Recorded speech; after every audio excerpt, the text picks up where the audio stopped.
முக்கியமான விஷயம் கவனிச்சுக்கோங்க. இதுக்கப்புறம் ஒமான் இல்ல சவுதி எல்லாம் போயிட்டு உங்களோட விசிட்டிங் வீசா அப்படிங்கறத மாத்திட்டு வர முடியாது. என்னடி சொல்ற?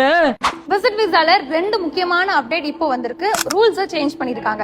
முன்னாடி 2 மாசம் விசிட் விசா எடுத்துட்டு வந்தீங்கன்னா இன்சைட் கண்ட்ரி இருந்தே 30 நாள் எக்ஸ்டெண்ட் பண்ணுவீங்க.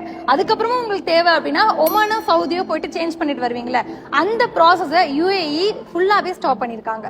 ரெண்டாவது விஷயம், நீங்க விசிட் விசா புக் பண்றீங்க அப்படின்னா விசிட் விசா அப்ளை பண்றதுக்கு முன்னாடியே உங்களோட return ticket original hotel booking அப்படிங்கிறது கண்டிப்பா இருக்கணும். அண்ட் 1 மாச விசா அப்படின்னா 3000 திராம்ஸ் இருக்கணும். 2 மாச விசா அப்படின்னா 5000 திராம்ஸ் உங்ககிட்ட கையில இருக்கணும். இதெல்லாம் முன்னாடி என்ன சொல்லியிருந்தாங்கன்னா, நீங்க இமிகிரேஷன் வரப்போ இல்ல அந்த ஃபிளைட் டிக்கெட் புக் பண்ணி ஏர்போர்ட்டுக்கு வரப்போ செக் பண்ணுவாங்கல்ல, ஆனா இப்போ இது எல்லாத்தையுமே நீங்க ப்ரூஃபா முன்னாடியே காட்டணும்.